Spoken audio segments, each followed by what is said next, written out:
All right, it is the Fanduel First Look Show. Uh, we'll get to see. I haven't even. This is the first time opening. Let's see what we got. All right, let's start this thing off with Duke Syracuse. I think this is a game you can game stack right out the gate. 60.5 total. Anything over 60 with a relatively reasonable spread is our game stack capability. 60.5 in this sucker. 33 for Duke, 27 for Syracuse. Reminder, Steve Angeli out for the season. They're going to turn to Ricky Collins. Ricky Collins not particularly mobile, former LSU backup quarterback. LSU has not hit on their recruiting in the quarterback space since Garrett Nussmeier. Henceforth, I don't particularly trust Ricky Collins. I don't think you're going to need to get here. FanDuel with their softer pricing makes it zero reason to even bother to get here. And we don't have to worry about him on DK, so even better. Mensa, 97. That's a wait and see for me. We know he's going to chuck the heck out of it, though. Floor's good. Ceiling, not so much. Rush attempts just kind of haven't been there. He had a good game last week, though. I was pretty pleased with the play, but I also was playing him at 85, 8,800 to save salary. So I think 97 is probably a little bit more, a little rich for my blood in this situation, but maybe in that situation. Not a fan particularly of the running backs. Now, Castle had a good game last week, but it was all based on a long run to finish the game out. And he had a bunch of touchdown luck go his way. I would avoid Castle in this situation. 7,600 is just too much. Shepard is actually the most explosive guy in this backfield. If you were going to take a shot, he may end up being in my pool at 57. That's a very fair price tag. He is extremely explosive. I would love to be able to get him more opportunity in this backfield. Maybe if we could eliminate some touches for your Jaquez Moores and a couple other pieces that are kind of siphoning 1 or 2 to 5 touches away from him. Shepard, I am a long-term fan of, though. You seen Willis? Probably. What's up, Jay Whitty? You seen Willis? That's too much for Willis for me. I know Smothers just absolutely dominated them, but that feels like a hefty price tag for the situation, specifically because Will Nixon's been stealing a ton of touches from him. I mean, you look last week, 13 touches. He gets all the work in the pass game. I don't know that I'd want to go here. I'd probably prefer Shepard to Nixon at that same somewhere price range, but I'll have to wait and see where I'm feeling here. And then, see, my guy keeps going up. He broke the touchdown streak last week. Coop, big Coop. I felt so good for him when he finally scored. I mean, I'm going to continue riding Barcate. I love the kid. I think he's a great player. Daryl Gill, that's a nice price tag on him. He caught a touchdown. He's kind of starting to break out here. He had a massive game on the September 13th. They don't show the FCS games in here, but he had a massive game in there. I think it was 150 yards. So I think he's really starting to show up. Now, the question is going to be with going to Ricky Collins from Steve Angeli, who is, good morning, JB, who is going to be Ricky Collins' favorite target? I figure it's going to be one of those things that we're going to see Jonte Cook or one of these guys is going to catch a whole bunch of touchdowns, and then they're going to come out in the middle of the game and go, hey, Jonte Cook is Ricky Collins' roommate. And then we're going to go, well, that figures that we should have known, kind of like the Parker Livingstone thing. Dan Villari, I think now I want to wait and see this, but I have a hunch, and we're not saying I'm going heavy here. But I have a hunch that because of Collins' lack of mobility, we could see Villari Wildcat around the goal line, and we might get a rushing touchdown here. I think it's possible. I'm not going to count on it, but I think it's possible. Just a hunch. I don't know that it happens, though. I was clearly wrong with Hunter Andrews last week, so never always right. Andrew Anthony's going to be 2 touchdown dependent. Quayshawn Brown, I would have a little bit more interest in. But even then, that's probably priced up a little more. Hagen's had a decent week last week, but it's more touchdown dependent. So they have options. It's just their filler pieces other than Barkate. Barkate's the clear number one in this offense. I'm interested in taking some shots here.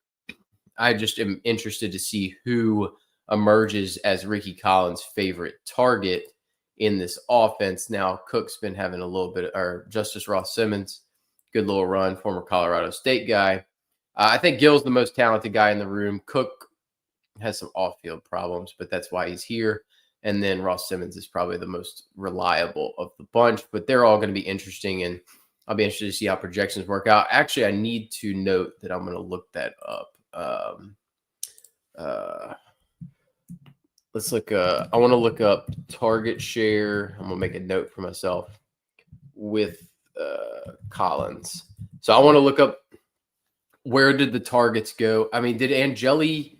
I wonder if Angeli left. I know he left in the game, but how much did Collins play? And then where did the targets go once Collins came in the game? So I'm going to look up the box score on and kind of see after that happened. So I'll check that out after the show, and then that'll kind of give me an idea of where his targets were going to and help me decide on that. But those are pieces in that game you're going to want with that high total. So I think that might end up going under-owned. Speaking of high totals, highest on the slate, 64.5. Notre Dame with their putrid defense at 36 points. Arkansas with also their putrid defense. They're scheduled to score about 30. There's a reason for that. 11-8 for Taylor Green. Very fair price tag. Talk about the contrast in pricing on DK and Fanduel. 86 for CJ Carr, whereas he's I think he's 85 on DK. Got the same price. More mobile than he's going to get credit for. He's going to be able to throw the ball some. I think he'll be very low owned, rightfully so to an extent, but it could be a game. You never know. He could pop off for 3-4 touchdowns. I wouldn't count on it, but I think he's probably a dart throw play. If you needed the salary, we'll see if you do. Taylor Green, 100% in play. Even in a down week, he still scored 20. The touchdowns just did not go his way. He had multiple opportunities where he kind of got siphoned by the running backs. Don't necessarily see that being the case every week or this week. Jeremiah Love, 11-2. Ooh, Jeremiah Love's got a daggone quarterback price on him. Probably worth it at this point. He's been unlucky to even score 28 points. That's saying something. This defense got absolutely roasted by the Memphis rush attack last week, including their quarterback, which is also why CJ Carr should be in play at 86. He's in play. I'm still not going to buy. I would rather lose on the fact that Jadarian Price, I'm not playing him because there's way too much opportunity for him to beat me with this than it is. He's going to not, his touchdown luck has to be so high to have 5 touchdowns on 21 touches. Actually, it's 6 touchdowns because he had a return TD in this game against Purdue. So you're talking 6 touchdowns over 21 offensive touches the last 2 weeks. That's way too much. I mean, he's scoring a quarter of the time he touches the football. That ball is going to bounce the other way. I'm out on that. Mike Washington, he's getting more opportunities. How much will that fumble cost him opportunities from the end of last week? I'm probably out on Mike Washington there. I like to run a really tight pool on FanDuel, especially at the skill positions. Love 100% will be in the pool because he's probably the raw points projection. There's only 2. Well, no, Baylor's not even on this slate. Are they? Yeah. So no Baylor means he's the top raw projection at running back. No doubt about it. The only thing keeping him from being the top raw projection on DK is going to be the fact that Bryson Washington's there and he's an absolute stud. Wide receiver-wise, Omega Blake, price dropped. He just kind of is close. He's close to a breakout game. You can kind of feel it.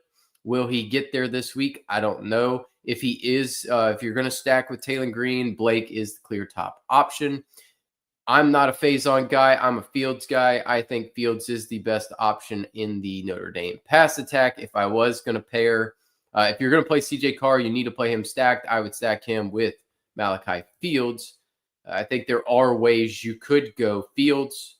You could triple and bring it back. Actually, it's not a terrible idea to go Taylor Green, CJ Carr, Jeremiah Love, and Malachi Fields. I think it's possible you could want to go Omega Blake in that situation, but I don't know that you need to do that so much. But Fields would be my top option.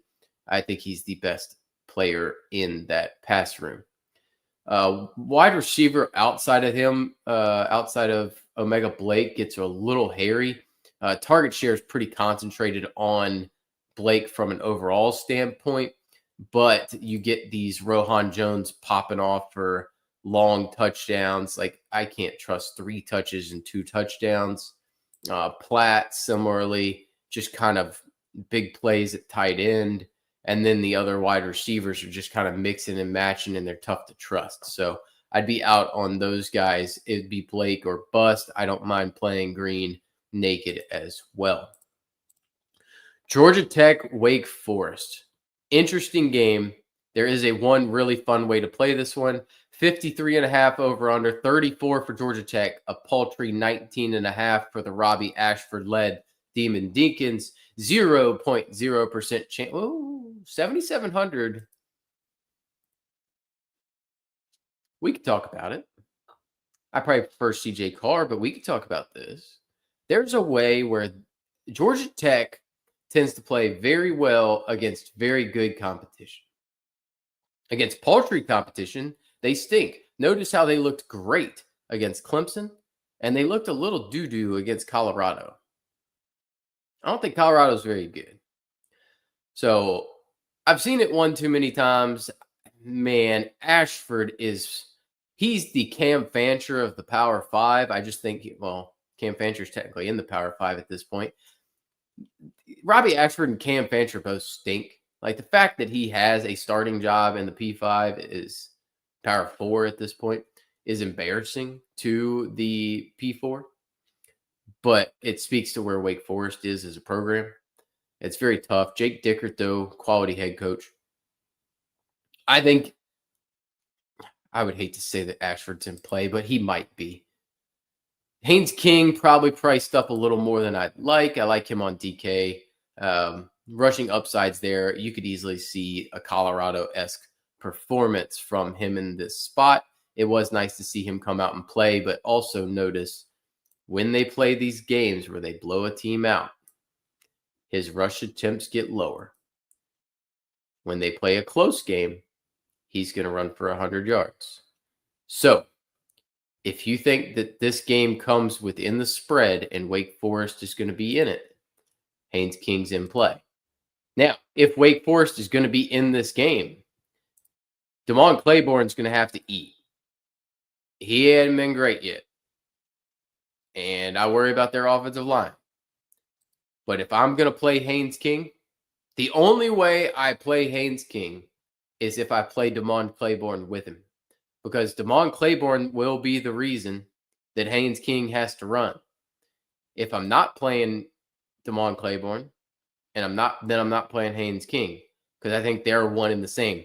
So as much as you would normally stack a wide receiver with your quarterback, oddly enough, this is a situation that if I'm stacking the running back for Wake Forest with the quarterback from Georgia Tech. I also don't mind playing Robbie Ashford. Now that I see this, I don't mind playing Robbie Ashford potentially with Chris Barnes, who's played pretty well as of late, and at 5,600, reasonable. That is not a ringing endorsement, but it's available to play. Micah Mays coming into the season, everybody thought was going to be good. He's not playing well, but that's a Robbie Ashford thing. Even then, if I play Haynes King, I'm not playing him stacked. Like, I love Eric Rivers, think he's a great player. He's just got too much of a difficulty trying to get home, and at 6K, it's too much. I would much rather play Rutherford if I was going to at 5K, but I just think the pass volume's not necessarily there. And then Jamal Haynes is probably in play. These are the types of games where you could see Jamal Haynes really start punching them in. This is a game type. So, like I mentioned when we were facing Clemson, that's not a game type that I like Jamal Haynes in. Similarly, against Colorado, everybody was kind of on Jamal Haynes. That's not my game script. I thought that was going to be a closer game because it was on the road. Wake Forest, North Carolina, those type of games, this is where I like Jamal Haynes, because this is where Haynes gets his 15 to 20 touches. He can break off that 70-yard run. He has that explosiveness. And if it's a blowout situation, they are going to want to take rushing attempts away from Haynes King. Those rushing attempts then go to Jamal Haynes, and that's how you play this thing. So I think Jamal Haynes is a fabulous play at 8,600. I like him a good bit because the spread's bigger, and I actually do think Georgia Tech handles business here. And by doing so, that'll bring Haynes into play. So I think Haynes, I prefer the Jamal Haynes, Robbie Ashford side to the Haynes King, Damon Claiborne side, but I think both are in play, and I'll have a little sprinkle of each. Not that this game's the greatest one of all time. Now, speaking of great game, everybody's going to say that Illinois is going to, get slaughtered. 59.5 over under, 33 projected points for USC, 26.5 for Illinois. I think Illinois is live in this game. The reason is you got that 11 a.m. Central Standard Time travel for USC to Illinois. They have had a history of struggling in those starts. Remember, they started fairly slow against Purdue. I think Illinois, everybody in their mind says Illinois just got spanked, absolutely destroyed at Indiana last week. Now, some of the problems they had last week are not able to be solved because the defensive backfield is still banged up for Illinois. They're in a world of hurt on the back seven. And Maeva's an absolute stud. So am I going to have plenty of Maeva? Yeah, 100%. No doubt about it. Do I dislike Altmaier? Probably a little bit more than I would like to, but the price is decent and I don't hate him. I think he'll play fairly well, but I do like Maeva. I'm a big Maeva believer. I'll keep trumpeting that horn. I like Wayman Jordan a good bit. Eli Sanders, no shot. Wayman Jordan's getting most of the work here. I think you can definitely take shots. Now, Lawfrey's going to be back and in full this week. He's supposed to be a full go. I think you could take shots on Fagan. The reason why he got game scripted out of this Indiana game completely. I think Illinois goes back to old school Bielema ball this week because of the way the defense is set up, and they're going to absolutely get toasted on the outside potentially. And they play keep away with Fagan and Lawfrey. And they try to hold on to the football, which kind of eliminates Altmaier to an extent. And with the slow start on the USC offense, I do have a minimal amount of concern here for that. Now, I think Jacoby Lane was back at practice yesterday. I think he plays. I do like him at this price tag. He's very live for multiple touchdowns in this game. He's a very good player. I would be in on him. And Lemon, you got to have in the pool every week. I do worry about Beatty a little bit, given that I think they're going to try to run the football. I think this is a close game. I've already taken money line on Illinois, but that's money line because of the spread. And I'm trying to just hit some of those. Not that I think that it's a high probability. The likelihood is that USC should be able to throw the ball all over the yard. And if they do, it's going to go to Lemon and it's going to go to Lane, and then maybe one or two catches for all the rest of these guys. I did play some Tanook Hines last week. He does kind of look like a mini Mekhi Lemon out there. They both got the flow, the lettuce coming out the back of the helmet. 1.6, 1.16. Like, it's just kind of funny. But I'm out on those guys. They just don't get – he only had one catch for one touchdown. I sucked out real good on that one. Bowick, I'm a big fan, but he's just kind of not, been involved. He's been banged up. So that's a little bit of a concern there. I think I'd probably stay away for the most part from this Illinois passing attack, just because I don't know that the upside is there. Beatty, this is a bad spot for him. By comparison, he's been banged up a little bit. So I think there's a lot more high upside guys at the same price, probably. Indiana, speaking of the Hoosiers, who absolutely put on a show, Kurt Cignetti will be looking for a new job very soon because he doesn't know how to stay anywhere. He's going to upgrade from Indiana. I think Florida is a natural landing spot. I think we could see it. It's going to happen pretty quickly. Taking on the Iowa Hawkeyes, who just gave up, 28 points, and Ethan Kaliakmanis was chucking it all over the yard for Rutgers against them. Seems like a bad matchup for them. We got 49.5 total, 28.5 for Indiana, 21 for your Iowa Hawkeyes. Kirk Ferentz still has not learned how to throw the forward pass with an offense. 10-5 for Mendoza. Very fair price tag. He's an upgrade on Curtis Rourke. I think we've learned at this point Mike Shanahan, who's the offensive coordinator for Cignetti, been his offensive coordinator for a while, is more so the quarterback whisperer. I probably shouldn't have attributed that as much to Tino Sunseri because Nico Iamaleava has managed to squash that flame pretty quickly. It's the dangers of taking a job. Look at this, man. 4 touchdowns, 5 touchdowns, 5 touchdowns. The man's absolute picture of efficiency. He's had 7 incompletions, 1 incompletion, 2 incompletions. At this rate, the guy's just going to throw for it. It's just absurd. He's got great rushing upside. The floor is amazing. The ceiling's amazing. I have a hard time not wanting to go there. I'm out on Gronowski. He can only run the football. He can't throw. I was highly disappointed. One of the most disappointing guys of the year. Very fair price tags on Hemby and Black. I did actually see a guy talking up Hemby, saying he's just got bad touchdown variance. Apparently, he's had that for multiple years at this point, I guess. But that's kind of who he is. Now, I do think the pricing's completely wrong on Kobe Martin. Kobe Martin's been coming up in mock-up duty. But I do think he's going to start carving out a role in that with Lee Beebe gone. I don't trust any of these backs at this point. There's too much of a split. Kalen Black does not get enough touches. He's going to have to break a big play or else he's going to kill you. And then Hemby is getting more work, but struggling to find the end zone. Maybe you get... I feel like as soon as you go away from Hemby, Hemby's going to score 3 touchdowns in a game. And if you go into Mendoza, then you're going to get killed. I think you need a hedge minimally. This is one of those situations. If you're going to play some Mendoza, I think you need to take a little sprinkle on Hemby just to cover your bases. I think at 6,400 and the touch volume he's getting, it's worth taking a sprinkle here in case he falls in the end zone twice, just in case.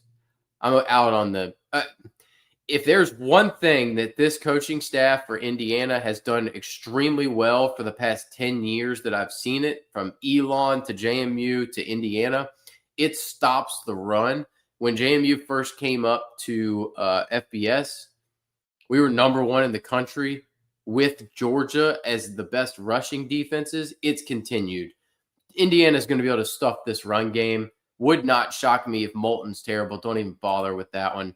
They just do not allow rushing production. If they do, it's one big play. You could see it in that Old Dominion game.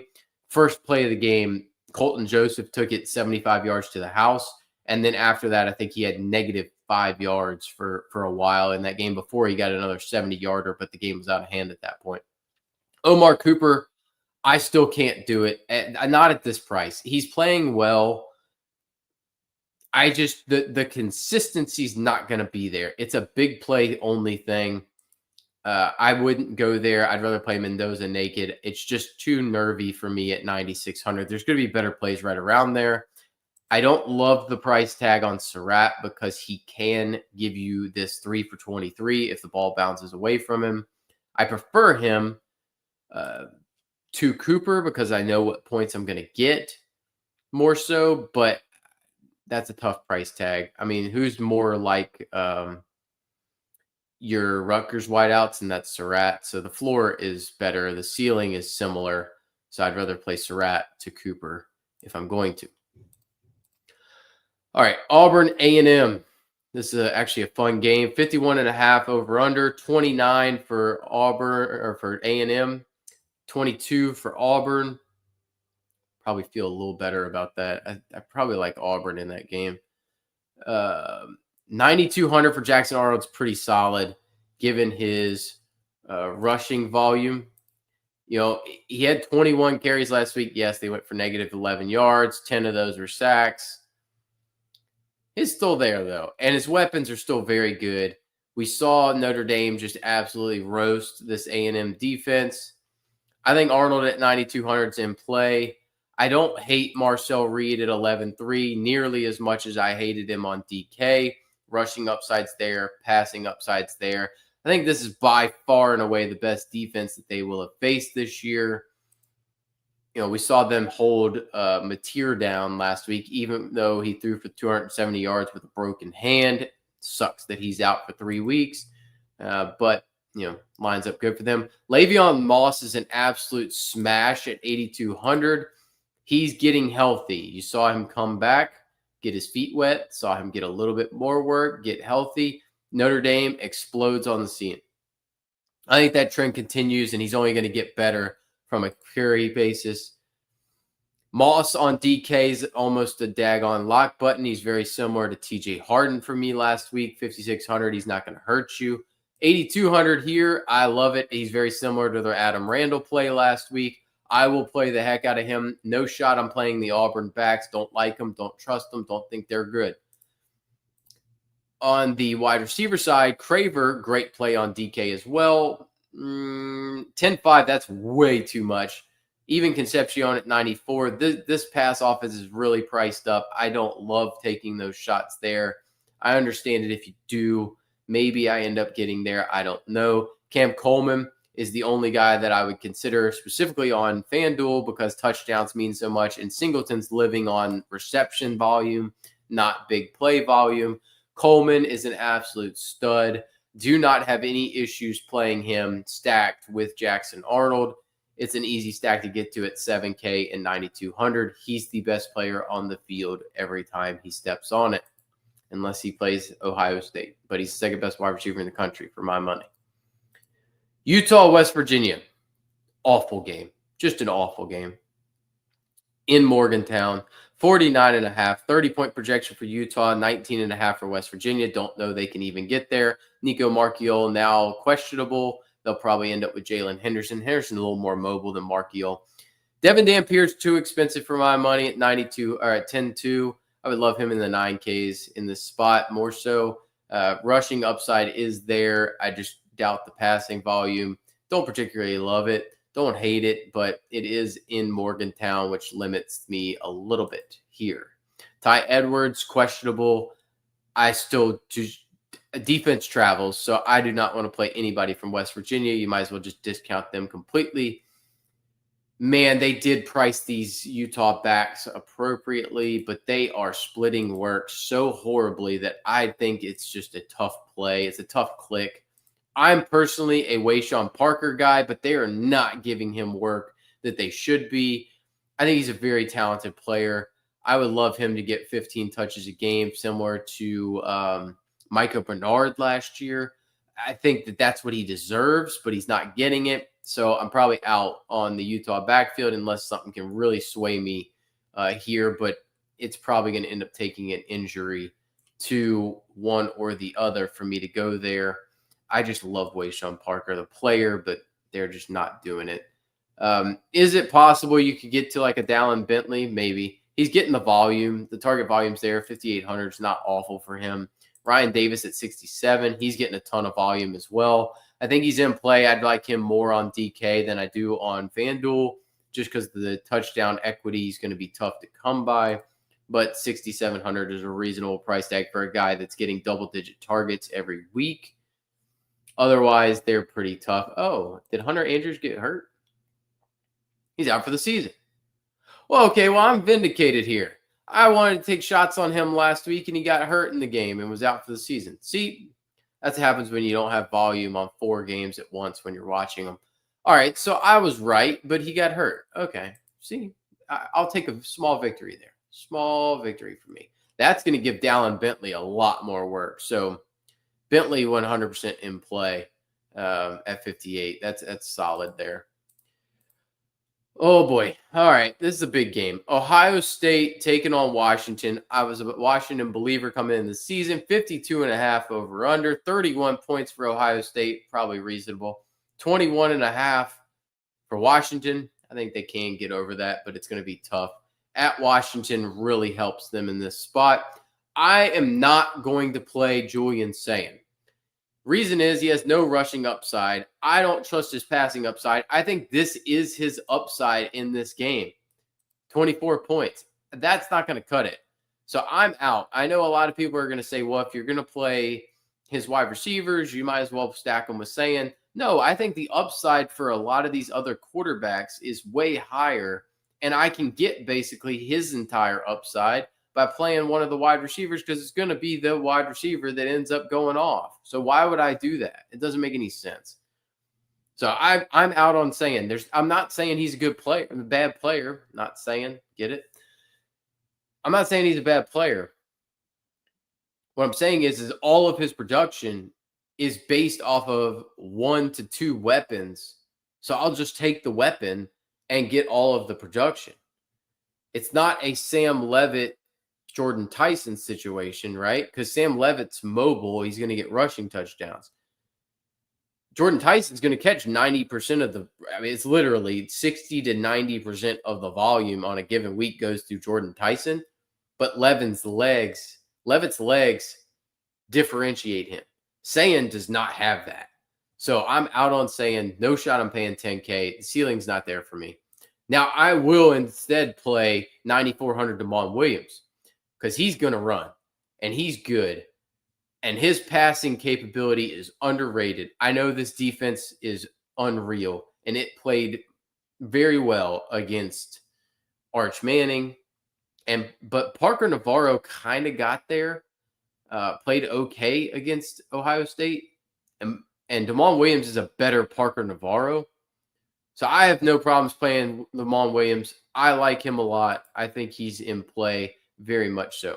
Jonah Coleman, he's having a great season so far. Can I get there? Probably not. Probably not in on that at 9,500. He's probably a limited. Maybe I get a spot or two here if I'm really feeling frisky, but I'm probably out. No shot on CJ Donaldson. No shot James Peoples. If I was going to play a Ohio State running back, it's Bo Jackson. Bo Jackson's mainly be getting mop-up duty. So I don't think I'm going to end up going there, but if I was, it would be Bo Jackson. I just don't like Donaldson. I don't like Peoples. If I'm playing this team, I'm playing them through Jeremiah Smith at 11K. He's just too good, people. He's just too good. And in any kind of a competitive game, we're getting 30 points. So I will take my shot that, remember what Sayin did in that game? All right, so let's look at this. Here's 33 points. I can get 3x out of this $11,000 right here. I will play that. I'd rather play him over Cardell Tate. I know Cardell Tate's pretty good. He's got 19. I just think Jeremiah's better. And then if you look at Sayin, what did Sayin do? He got 2.3x. So I got 3x from the wide receiver, 2.3 from the quarterback. I'll take Jeremiah in this spot. So one of my favorite stacks this week is also similar to that Georgia Tech game, is going to end up being DeMond with Jeremiah Smith. They don't play together, but they correlate very well. DeMond's legs, Jeremiah's receiving upside. I much prefer that to Sayin paired with Jeremiah. Denzel Boston, heck of a player, very good player. I just don't think the upside's there by comparison. I will want to have some pieces there.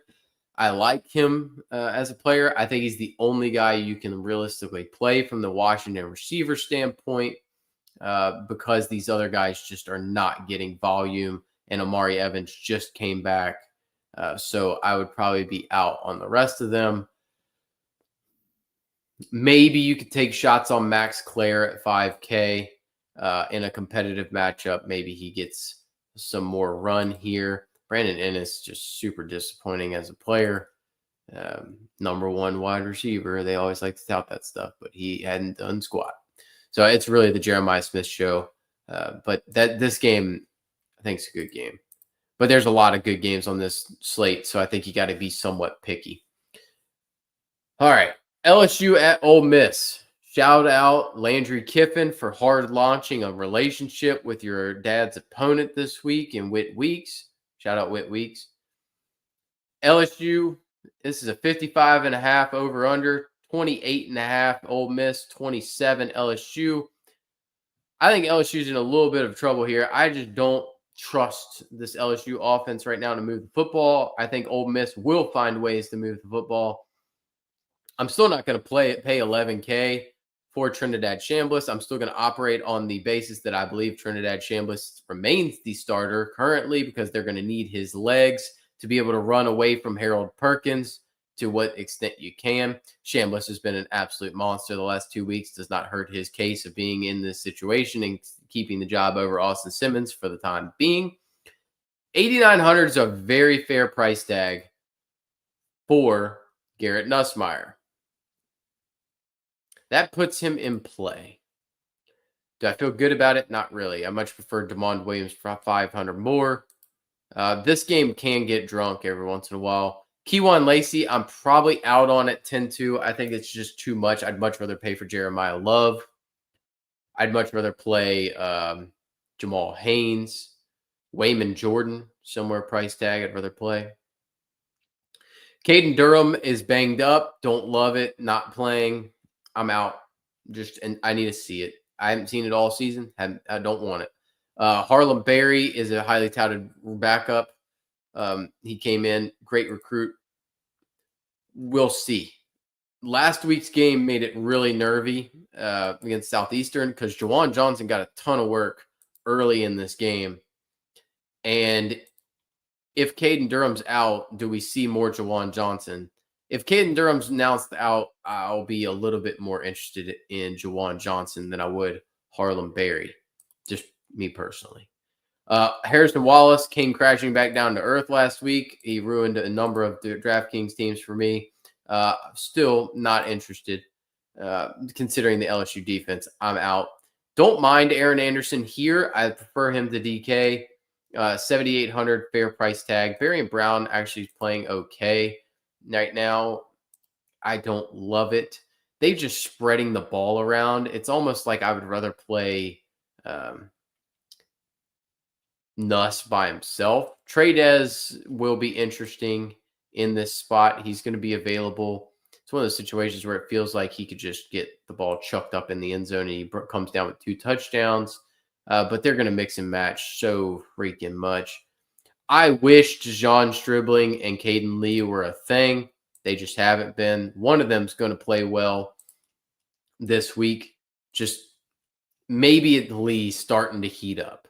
Maybe you could take shots on Lee at 5,800. There's going to be a matchup that's better than Harrison Wallace has, no doubt about it. Daquan Wright is a good player. Juice Alexander has been playing well. I don't know, man. This game just feels weird. I feel like this game goes under.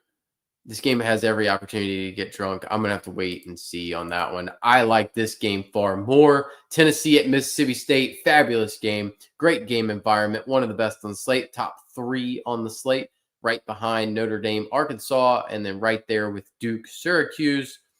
35-point projection for 62.5 over under. 35 points for Tennessee. 27.5 for Mississippi State.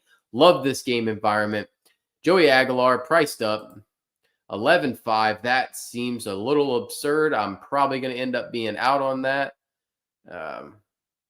He had a game of his life against Georgia. Do I think he can do it again? Yeah, but I'm not necessarily want to buy into it. I'd much rather play Blake Shapen, who I know is a little bit mobile, at 8,100. And that seems like a great price on Shapen at 8,100. I'm in. Count me in there. I think he has a better shot to getting the 3X than Aguilar does. Aguilar got the 3X in that game that went drunk against Georgia, but otherwise he's been 2X. Well, 2X for Shapen is 16 points. So, yes, he hasn't been needed in these other two, and he hadn't really thrown the ball much there. But against Arizona State, he got the 3X. I think he can do it here. Give me Shapen at home as a better points per dollar play than Aguilar here. I think that they're going to run the football until at least one of these Tennessee backs gets hurt. I'm out. Not touching them. I refuse to play them because they're splitting it 3 ways, and I don't like pie split 3 ways. It's like if we order a pizza, I'm going to make my wife order her own pizza because I don't want to split one. This is too much split for me. I'm out. Fluff taking over this backfield slowly but surely. Big fan of his from South Alabama last year. I was an early adopter to the Fluff movement. I liked his move to Mississippi State. Thought it was a good progression move for him. Touchdown variance went his way week 1. Now the carries are starting to go his way as we progress through the season. I like Devon Booth. I think he's a good player. He's not Fluff. So I would play Fluff if I was going to play one of the two. I'm probably going to end up playing the pass catchers, though. And I'd rather play – I'm not playing Chris Brazzell. He will goose you real quick. So I'm out at 9,800. The Georgia game was an aberration. Fair point that did happen. UAB, though, much more in line with where he's going to be going forward. I'm out there. No shot I'm playing that. I'm probably going to be out on Staley at 84. That just seems like a little bit hefty of a price tag as well. I'd be more inclined to go to Mike Matthews and take my shot there than I would be to take any of the other ones. But I'm 100% in. I don't hate the Brennan Thompson play. I will stack him some with Shapen, but I don't mind double stacking even with Anthony Evans. I do like Anthony Evans a good bit. Like I said, Arizona State game, that's what I expect in this situation. So give me Shapen with Evans as a good play. And then I will have some Shapen with Evans and Thompson because that would have paid great in that Arizona State game. I think we see something very similar here. So I think that all of the there is a world where you can go Shapen with the double, not bring it back and be perfectly fine for the simple fact that I think Tennessee can spread it around and you could end up with Star Thomas with a touchdown, Deshaun Bishop with a touchdown, Peyton Lewis with a touchdown, Aguilar throws 2, 1 to Brazzell, 1 to Staley, and they don't get there. That's 35 points right there. And none of the guys get there from the price standpoint. So I think, or you get a rando touchdown to Travis Smith or something, or Miles Kittlesman. Like Kittlesman could catch one, Kitzelman could catch one. And then, now you're none of those guys got there though, because they didn't meet value, but you can get the game stack from the Shapen, Evans, Thompson, because it's a far more concentrated offense, in my opinion. Shout out Fanduel for putting Arizona, Iowa State on here. They know that I'm a Rocco Beck stan. I can't help it. 48.5 over under. Iowa State favored. 27.5 point projection for them. 21 for Arizona. Noah Fita playing a little bit better ball than he did all of last year. Some of that due to the fact that he's actually running a little bit against Kansas State. Kansas State stinks. I like Rocco at 87. He's got rushing upside. I think he can easily get to 3x. He's going to be in my pool, no doubt about it. The Cyhawks always a lower scoring game. Passing upside's not quite what it was last year. The rushing capability is there. I've seen him rush for 100 yards. Know it's there. Still counting on that 150 to 1 Heisman ticket because I think Iowa State ends up running the table for a while.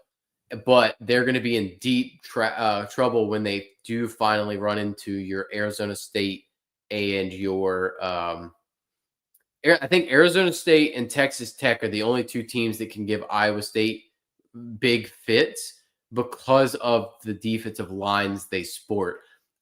Texas Tech's going to absolutely murder Iowa State, but it's all because of the defensive line, offensive line. The biggest trouble Iowa State has is their tackles are a big problem. Ishmael Mahdi is taking over. Rascano might come back this week. That's going to nuke Ishmael Mahdi's value. Plus, I don't like either of them in this matchup. I said it before, and I'll say it again. I've been saying it all off season. Iowa State has the most underrated front 7.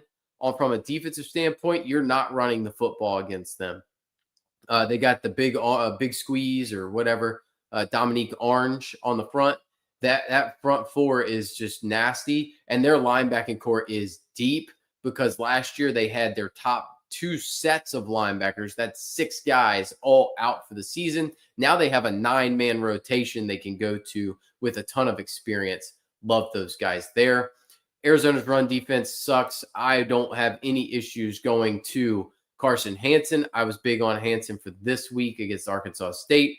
Probably a little off there, but I think at 7K, you definitely want to take shots here. He could easily have a 3-touchdown game in this one. It ended up being Abu Sama who got home, but I think that Hansen is the better play of the two. If you want to take shots on Sama, go right ahead. I think it's like a 65-35 split in my opinion, but I think that a 3-touchdown Hansen game is coming, so I will have some Hansen specifically on FanDuel in this spot where touchdowns mean so much.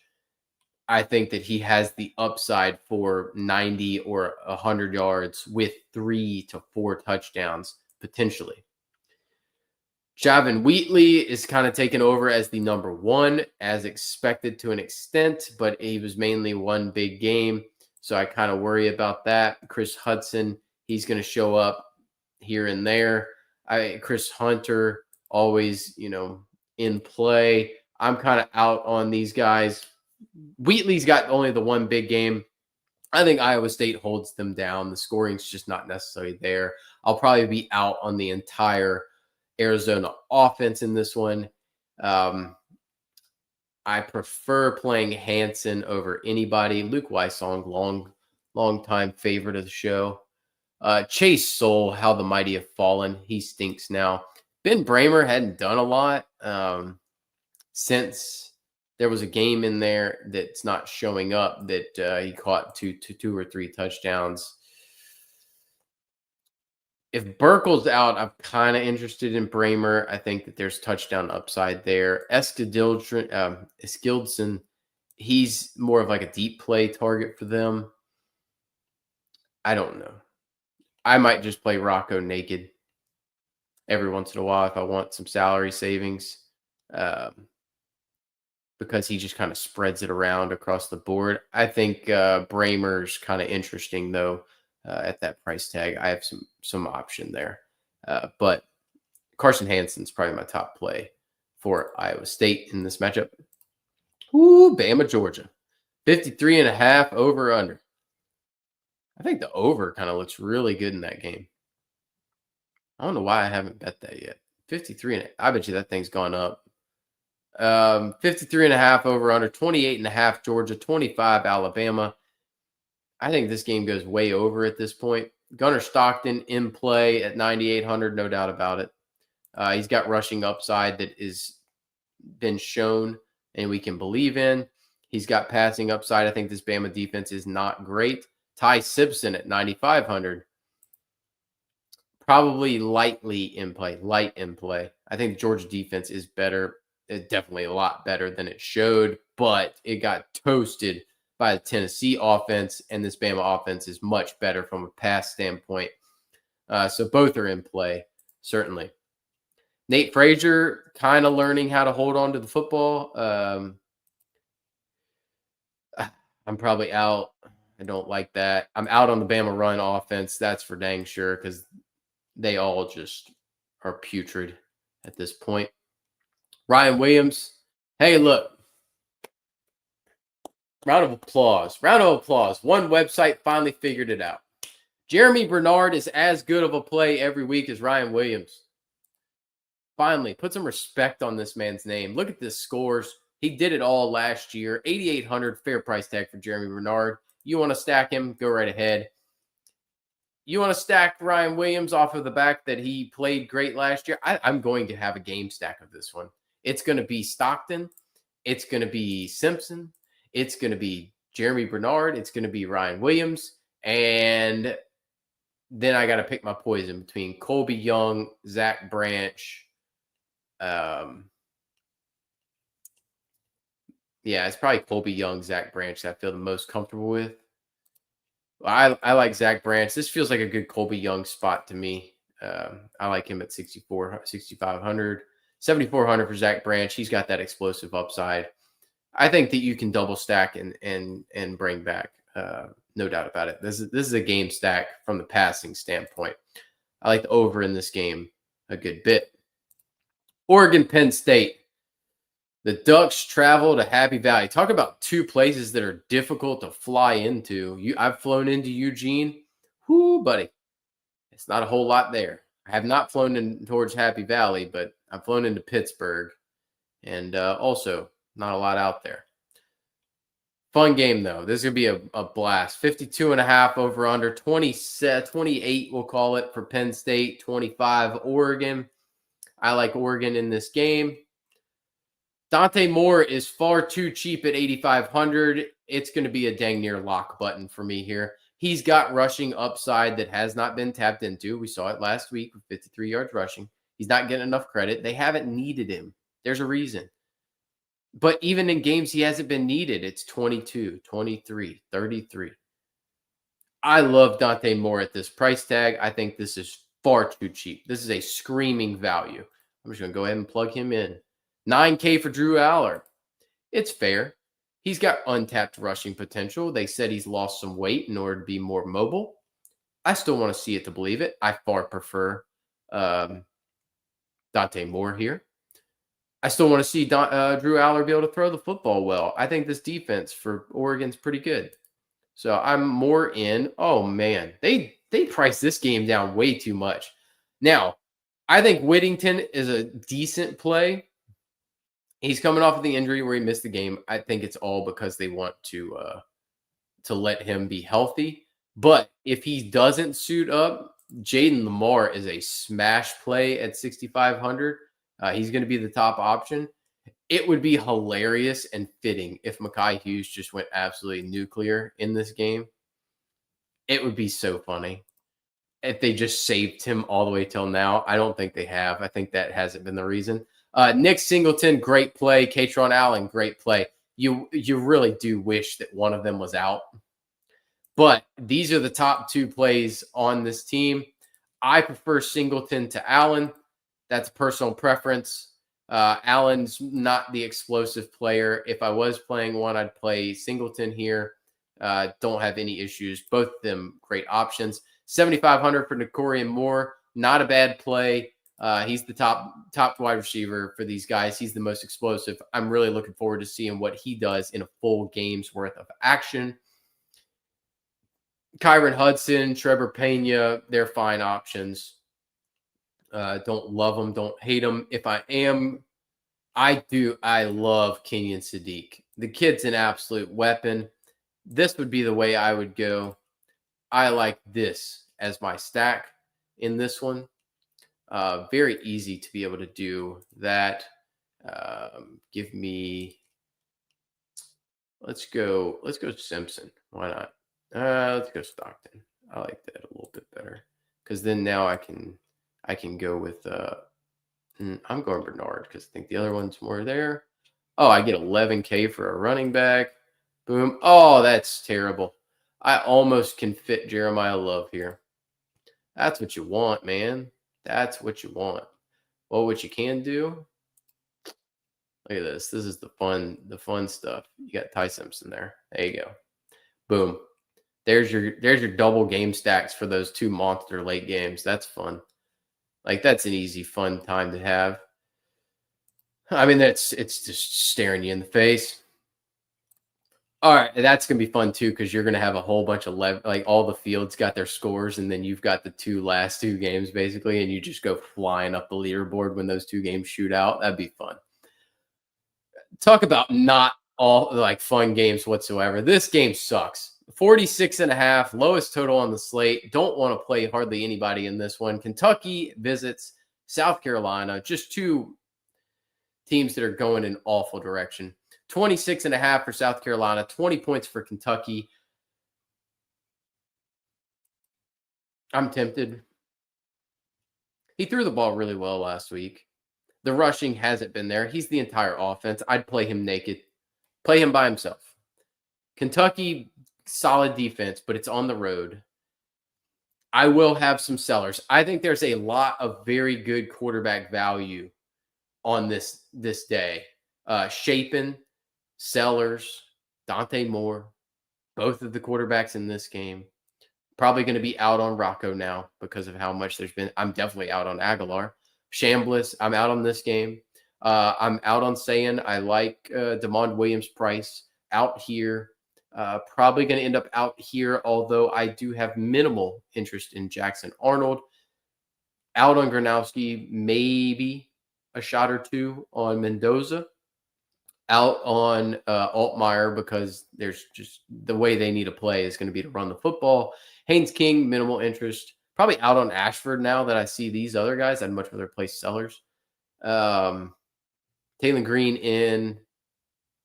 Carr maybe in. And then I'm out on Mensa. Mensa's priced up too much by comparison. You give me Sellers at 82. You give me Moore at 85. No, thank you.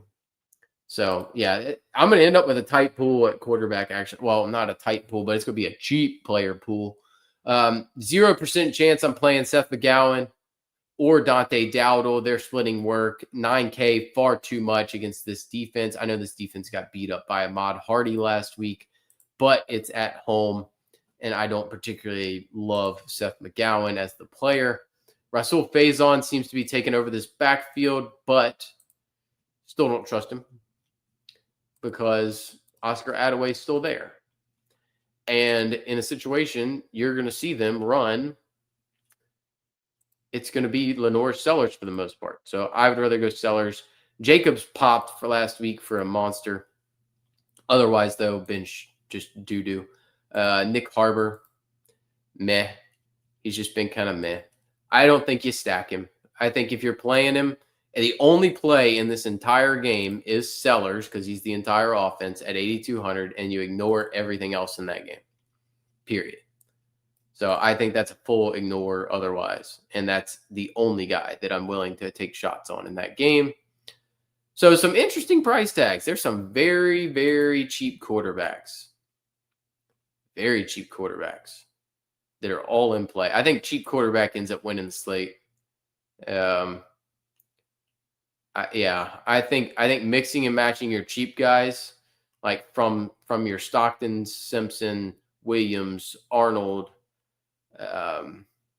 maybe Carr, Dante Moore for sure, and then Sellers and Chapin. One of those guys is going to be in the nuts lineup here. I think Jeremiah Love, great play.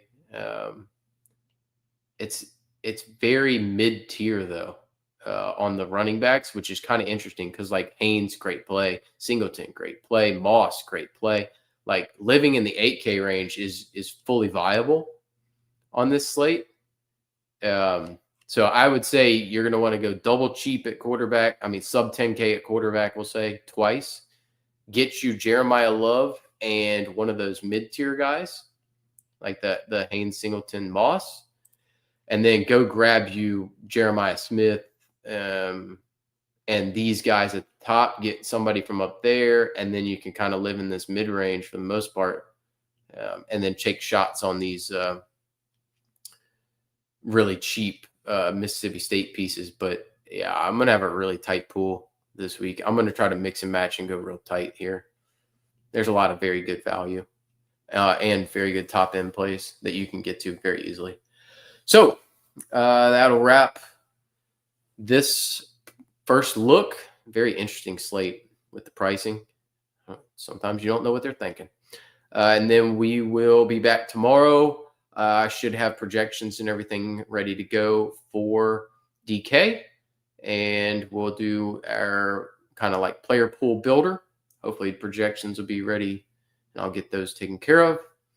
And then we'll have Fanduel on Friday, and we'll have lineup builder on Saturday, live for lock, where we're going to be watching a lot of injury news because there's a lot of very important stuff to pay attention to, specifically the Kansas backfield situation, which is going to be a very big deal if Highshaw is out, and then LaShawn Williams immediately vaults to one of the top plays on the slate.